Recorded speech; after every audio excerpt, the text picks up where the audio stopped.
धार्मिक संस्था से या धार्मिक संस्था की प्रेरणा से ही प्रारंभ हो रहा है, चल रहा है। और इसीलिए हम लोग चाहेंगे खासतौर से पूर्वी उत्तर प्रदेश और उत्तर प्रदेश के लोगों को, बिहार के लोगों को, नेपाल के लोगों को अगर नेत्र की कोई गंभीर बीमारी हो जाती है तो उनको या तो चेन्नई जाना पड़ता है या फिर एम्स के आरपी सेंटर दिल्ली जाने के लिए मजबूर होना पड़ता है। क्या हम इस प्रकार के विशेषज्ञ चिकित्सकों को ढूंढ करके उनकी सेवाओं को अयोध्या में, गोरखपुर में या पूर्वी उत्तर प्रदेश के वाराणसी या अन्य क्षेत्रों में ला करके लोगों को लाभान्वित कर पाएंगे? और मुझे लगता है कि अगर उस प्रकार के विशेषज्ञ होंगे तो मैं चाहूंगा कि उत्तर प्रदेश सरकार इस संबंध में सहयोग देकर के और ऐसे चिकित्सालय खुलवाएं, ऐसे जहां पर लोक कल्याण के इस प्रकार के अद्भुत कार्यक्रम होते हों। और मैं चाहूंगा कि दीनबंधु नेत्र चिकित्सालय को इस दिशा में पहल करनी चाहिए, अच्छे विशेषज्ञों को सेवाएं लेनी चाहिए। उत्तर प्रदेश सरकार इस संबंध में उनके साथ सहयोग करने के लिए हमेशा खड़ी होगी।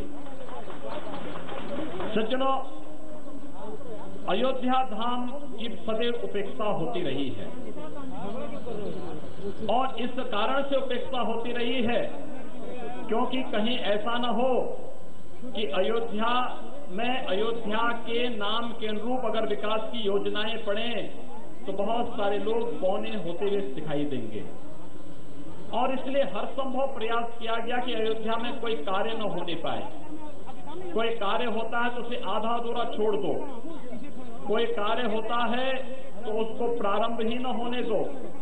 लेकिन पिछले 3 वर्ष से केंद्र में आदरणीय श्री नरेंद्र मोदी जी के नेतृत्व की सरकार कार्य कर रही है।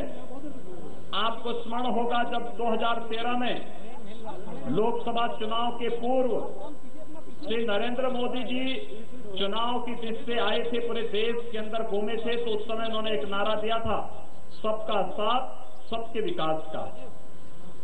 ये सबके साथ, सबका साथ और सबके विकास का जो नारा था, इसमें जाति, मत, मजहब या संप्रदाय का कोई भेद नहीं। जो भारत का है, भारत के संविधान को मानने वाला है, भारत के महापुरुषों के प्रति सम्मान व्यक्त करने वाला है, उसके साथ लेकर, उसका साथ लेकर के और उसका विकास करना यह सरकार का धर्म है, सरकार का कर्तव्य है। और सरकार के उस कर्तव्य का निर्वहन करने के लिए देश के अंदर अनेक कल्याणकारी योजनाएं सरकार ने प्रारंभ की। अयोध्या का भी चयन उस चीज से हुआ। कोई सोचता था कि अयोध्या धाम से राम जानकी मार्ग यानी सीतामढ़ी से अयोध्या धाम आने के लिए जिस मार्ग का निर्माण होना चाहिए, अगर कभी उस मार्ग से आप जाते, कितनी खराब स्थिति उस मार्ग की थी। लेकिन पहली बार हुआ कि राम जानकी मार्ग का भी एक नव निर्माण हो और उस दिशा में प्रयास प्रारंभ हुए। प्रदेश सरकार अपना प्रस्ताव भेज चुकी है और राम अयोध्या से लेकर के जनकपुर धाम तक उस पूरे मार्ग का निर्माण भारत सरकार के सहयोग से होने जा रहा है। लगभग 2 लेन का एक पक्का मार्ग, बिना किसी अवरोध के आप सुबह यहां से चलिए और दोपहर में जनकपुर धाम पहुंच जाइए। एक ऐसी स्थिति पैदा करने का प्रयास हुआ है।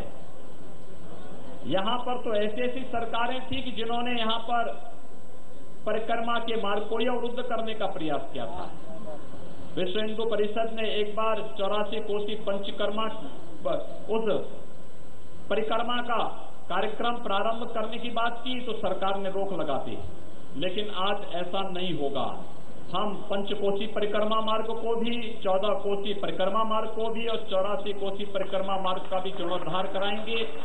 श्रद्धालु जनों के लिए वहां पर सुविधाएं उपलब्ध कराएंगे, बुनियादी सुविधाएं देंगे, धर्मशालाओं का जीर्णोद्धार कराएंगे और उस कार्यक्रम को निरंतरता देकर के आगे बढ़ाने का कार्य भी करेंगे। आज मैं प्रातःकाल जब आया तो मैं स्वयं पहले हनुमानगढ़ी में दर्शन किया। दर्शन करने के बाद भगवान श्री राम की जन्मभूमि पर भगवान श्री राम के दर्शन करने के लिए भी मैं वहां पर जन्मभूमि में भी गया था। जन्मभूमि में दर्शन करने के उपरांत सरयू माता का भी दर्शन करने के लिए मैं गया था और मुझे वहां पर 2-3 चीजें अच्छी लगी कि यहां पर मुझे ये प्रस्ताव दिया गया कि सरयू जी की आरती होनी चाहिए। आपको याद होगा कुछ लोगों ने अयोध्या की रामलीला बंद करवा दी थी।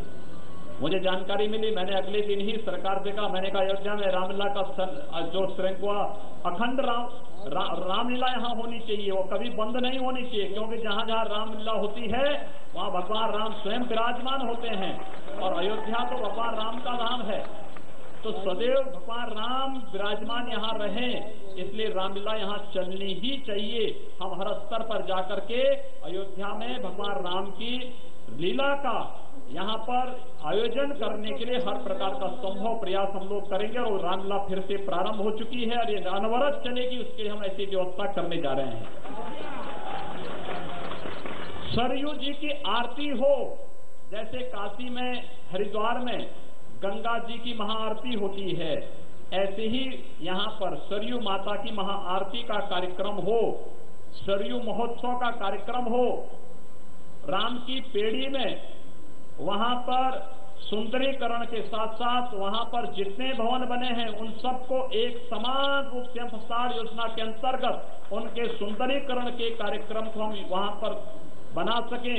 इस दृष्टि से भी हम लोग स्वदेश दर्शन कार्यक्रम के अंतर्गत अपना प्रस्ताव भेज रहे हैं। इन सब कार्यक्रमों को हम लोग वहां पर पूरी मजबूती के साथ लागू करेंगे। अभी मेरे पास यहाँ पर जगत गुरु रामानुजाचार्य पूज्य स्वामी वासुदेवाचार्य जी महाराज ने इस बात को कहा कि सरयू जी की जो मूल धारा है वह राम घाट से अलग जा रही है। केकई घाट, सुमित्रा घाट और भी तमाम घाट हैं, उनसे अलग जा रही है। हम सिंचाई विभाग को इस बारे में अभी से तैयार करेंगे कि वो ऐसी योजना बनाए कि एक धारा उधर से होकर के गुजरे, जिससे उन घाटों का महत्व बना रहे। वैसे मैंने आज सुबह इस बारे में प्रशासन को भी कहा है कि वहां पर जो श्री राम घाट है, सियाराम घाट, तो ठीक कर देंगे, हाँ कर देंगे। वो भी प्रॉब्लम आ गई और सरयू जी ही धारा रहेगी और सरयू जी की ही उस धारा को सरयू घाट के नाम पर ही हम लोग जानेंगे, जिसमें प्रहलाद घाट है, चक्र तीर्थ घाट है, कौशल्या घाट है, केकई घाट है। इन सब के लिए हम लोग एक नए सिरे से कार्य करेंगे और इस धारा का नाम सरयू जी की नदी का नाम ही मां सरयू के नाम पर ही रहेगा। इसके लिए हम लोग पूरी तैयारी के साथ कार्य करेंगे। हाँ, और पूज्य महाराज जी ने जो कहा कि सरयू जी में अयोध्या और फैजाबाद के गंदे नाले पड़ रहे हैं, हम लोग उसके लिए योजना बना चुके हैं। बहुत शीघ्र यहाँ पर एसटीपी लगा करके, सीवेज ट्रीटमेंट प्लांट लगा करके हम लोग प्रयास करेंगे कि वह पानी उधर जाए ही ना, बल्कि उसको हम ट्रीट कराने के बाद भी उस पानी को हम खेतों में भेज दें, सरयू मैया में वो गंदा पानी न जाने पाए। इसकी एक व्यवस्था हम लोग यहाँ के लिए अलग से बनाएंगे। और भी अनेक योजनाएं अयोध्या के लिए विकास की दृष्टि है, जिसमें सरयू घाट पर नियमित पूजा और आरती का कार्यक्रम, सरयू महोत्सव का बृहद आयोजन, अभी जो छोटा आयोजन होता है इसको बृहद स्वरूप कैसे दिया जा सकता है, इसके लिए हम लोग कार्य करेंगे। राम की पेड़ी में पर्याप्त मात्रा में सरयू मां का जल आ सके, इसके लिए आज प्रातः हम लोगों ने एक योजना वहां जाकर के स्वयं देखी है, इसके लिए हम लोग व्यवस्था करेंगे। राम की पेड़ी के मरम्मत का कार्य हम लोग वहां करेंगे। राम घाट के लिए प्रकाश की व्यवस्था, सड़क व बैकुंठ धाम में विद्युतीकरण और वहां पर जाने के लिए जो भी आवश्यक व्यवस्थाएं होनी है, इसके लिए भी हम लोग कार्य करेंगे। राम जन्मभूमि आंदोलन के सलाहका पुरुष पूज्य संत परमहंस रामचंद्र दास जी महाराज की समाधि स्थली के जीर्णोद्धार और उसके पुनरुद्धार का कार्य वहां पर हो सके, इस दृष्टि से हम लोग योजना बना करके तैयार कर लिए हैं। इस बार रामनवमी के अवसर पर हम लोगों ने प्रयास किया था कि अयोध्या जी में 24 घंटे बिजली रहे। अब बिजली में कोई भेदभाव नहीं होगा और इस दृष्टि से प्रयास किया गया था। साफ सफाई की योजना बनाई गई थी। मैं यहाँ के पूज्य संतों से भी इस बारे में अनुरोध करूंगा कि अयोध्या धाम को अयोध्या धाम के अनुरूप रखने का दायित्व तो हमारा भी है। अपने आश्रम के अंदर हम सफाई करते हैं, लेकिन आश्रम के बाहर की सफाई की जिम्मेदारी अगर हम स्वयं ले लेंगे तो बड़ी कृपा हो जाएगी। बाकी सब उत्तर प्रदेश सरकार संभाल लेगी। बाकी हम लोग अपनी सफाई की योजना बनाएंगे और इस दृष्टि से अयोध्या के अंदर के सड़कों के लिए भी लगभग 50 करोड़ रुपए की हम व्यवस्था करने जा रहे हैं, जिसमें अयोध्या के अंदर की सभी सड़कों का नवनिर्माण हो सके। यहां पर रामकथा संग्रहालय है, काफी पुराना है। उसको आधुनिक स्वरूप देने के लिए, जिससे भगवान राम की पूरी कथा को हम डिजिटल माध्यम से वहां पर प्रस्तुत कर सकें, इस दृष्टि से एक नया कार्य हम लोग यहां प्रारंभ करने जा रहे हैं। इसके अलावा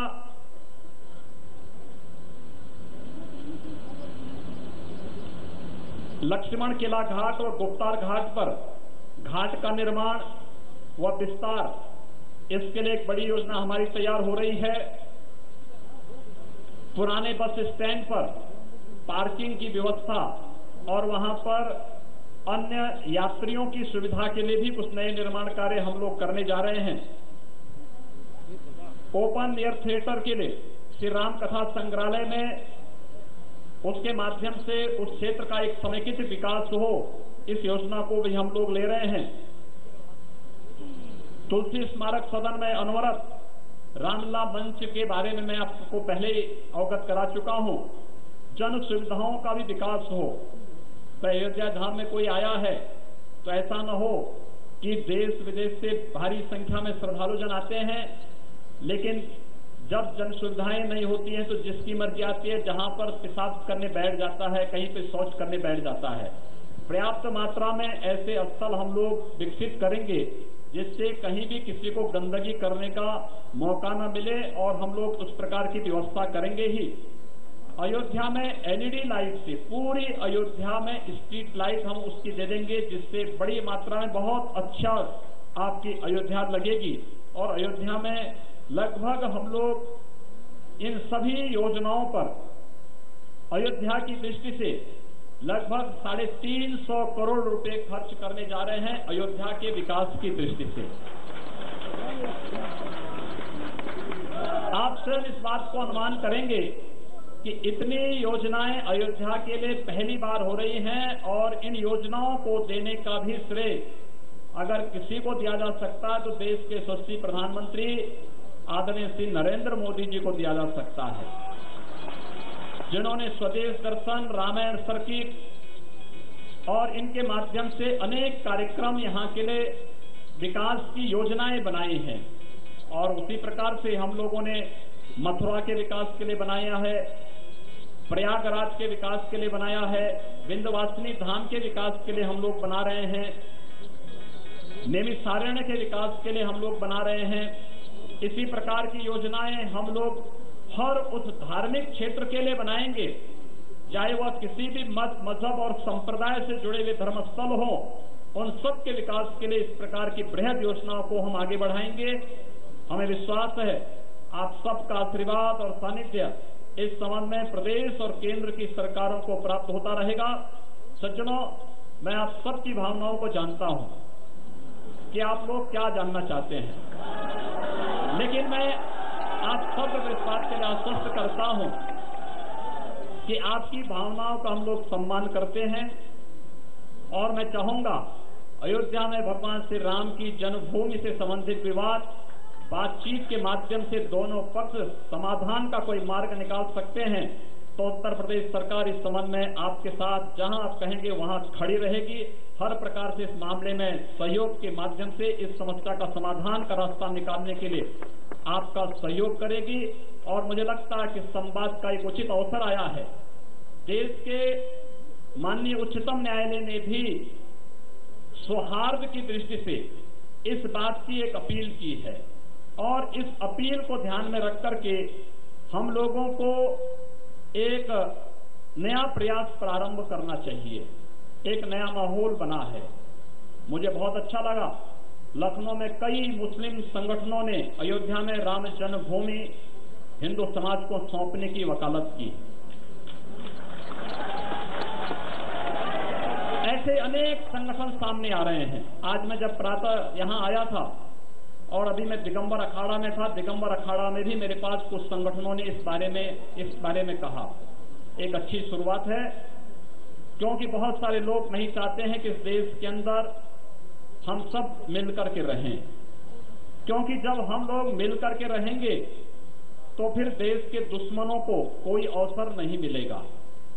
जो लोग देश का विकास नहीं चाहते, जो लोग देश को दुनिया की एक महाशक्ति के रूप में नहीं देखना चाहते, वे लोग एकता के मार्ग में बाधा पैदा करने का प्रयास करेंगे। और इसलिए मेरी अपील होगी, हम आपसी संवाद से, सौहार्द से इस समस्या का समाधान करके, सौहार्द का एक माहौल बना करके अयोध्या में राम जन्मभूमि से संबंधित इस संपूर्ण विवाद का पटाक्षेप करें और यहां पर आपकी भावनाओं के अनुरूप आगे के कार्यक्रम संपन्न हो। इस विश्वास के साथ यहां पर मीडिया सेंटर ने भी कुछ हम लोगों से मांग की है। वैसे हम लोग अपनी बिरादरी के साथ में सभी संत एक साथ बैठे हैं तो हम लोग तो आपस में मिलजुल करके अपनी बात रख सकते हैं, लेकिन अयोध्या के लिए तो मैं भी एक संत हूं। मुझसे तो आप बहुत मांग नहीं कर सकते, क्योंकि संतों को दिया जाता है, मांगा नहीं जाता है। मंच में जितने लोग बैठे हैं सब मेरे या तो पूज्य गुरु देव के तुल्य हैं या फिर मेरे गुरु भाई जैसे हैं। उनके साथ तो मेरा ये संवाद चलेगा ही। लेकिन खैर, अयोध्या धाम से जुड़ा हुआ है मीडिया सेंटर का, तो यहाँ पे हम लोग एक मीडिया सेंटर मीडिया के लिए भी अवश्य बनाएंगे। इस विश्वास के साथ मैं पूज्य महाराज श्री के जीवन और सरदा सतम की कामना करते हुए ईश्वर से प्रार्थना करता हूं, मर्यादा पुरुषोत्तम भगवान श्री राम से प्रार्थना करता हूं कि महाराज श्री को शतायु करें, स्वस्थ और दीर्घ जीवन दें, जिससे हम आने वाले लगभग 25 वर्षों तक महाराज श्री के जन्म दिवस पर अयोध्या धाम में आकर के दर्शन का सौभाग्य हम सबको प्राप्त होता रहे। आप सबको भी मैं इस अवसर पर अपनी शुभकामनाएं देते हुए वाणी को यहीं पर देता हूं विराम। जय श्री राम।